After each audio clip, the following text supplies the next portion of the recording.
experienced a string of horrific, high-profile attacks that have been motivated by racial hatred or political ideology. Shooter attacked the CDC headquarters, firing hundreds of rounds and killing a police officer. An arsonist set fire to the Pennsylvania governor, Josh Shapiro's residence, with the governor and his family actually inside. Minnesota House Speaker Melissa Hortman and her husband were assassinated earlier this year. Clark and Charlie Kirk was murdered last week. Bomb threats have been made against HBCUs and the DNC, and just the list goes on and on. I only have just a few minutes today, so I don't want to take a lot of time to go into all the countless and devastating violent crimes and incidents that have happened at our schools or on our streets and in our communities that have just been happening all year long. Mr. Patel, just yes or no, is this type of political violence ever acceptable in your eyes? No. I'm glad that we agree that these heinous acts designed to instill fear and division in our nation are never, ever acceptable. Yet each of these incidents has recently taken place under your watch. The FBI's website states that protecting the United States from terrorist acts is the FBI's #1 priority, including from domestic terrorists. Is this still your #1 priority? Domestic terrorism? Preventing domestic terrorism. Our #1 priorities are protecting the homeland and international terrorism and crushing violent crime, and domestic terrorism sort of interlays between both of those. Okay, so well, then I'm glad that you're giving us the right answer, but unfortunately, your actions kind of tell a different story. Earlier this year, you granted the ranks of the FBI's Domestic Terrorism Operations Section. This is the section of the FBI that is most directly responsible for addressing political violence in our country by preventing attacks from occurring and effectively responding to them if they do. The agents in this section are the ones who stopped an individual stockpiling weapons, who planned to attack schools and churches in Florida and seized bombs made by an ISIS sympathizer in New Orleans.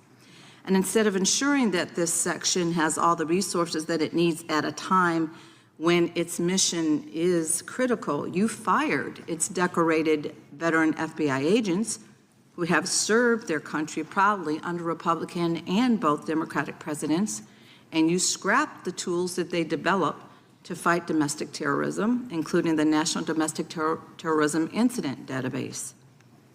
I mean, most of that is just not true. We have 1,700 current DT managed programs. We're up 300% in the amount of cases we brought against nihilistic, violent extremists, including 764, wishing to harm our children. The FBI and the men and women are getting after that problem set more than ever because I've unleashed them to do so. And any insinuation that these tragic occurrences across the country are somehow singularly my fault or disgusting because that watershed goes Mr. down to the Patel, men I'm and going to women at the reclaim my time. FBI, Mr. Patel, and they are not responsible for it. Today, at the very heart of American politics and national security, a moment unfolded that sent shockwaves through the corridors of Washington. The House Judiciary Committee was holding an FBI oversight hearing. The room was packed with cameras. Lawmakers sat with thick files in front of them.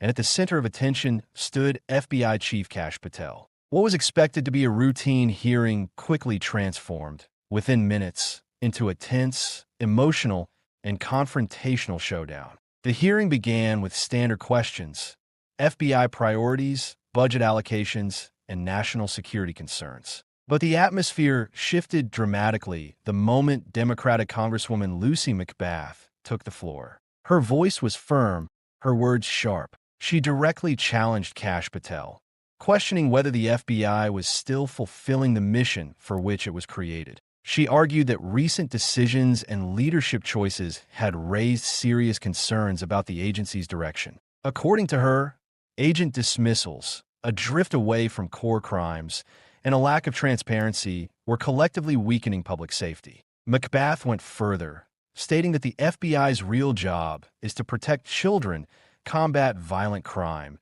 and defend the nation from genuine threats, not to get entangled in internal political battles. She accused the current leadership of pushing the agency's energy in the wrong direction. Her tone was calm, but the accusations were heavy. The room fell silent. All eyes and cameras locked onto Kash Patel. That's when Patel's tone changed.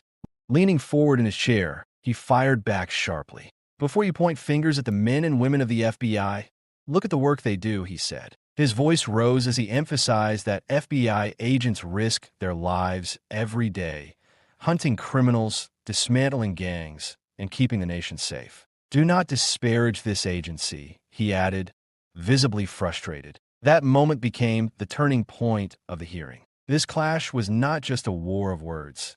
It was a battle of ideologies. On one side stood Lucy McBath, demanding accountability and questioning priorities. On the other stood Kash Patel, defending the morale and achievements of the agency. Both refused to back down. Whispers spread among lawmakers as cameras continued rolling.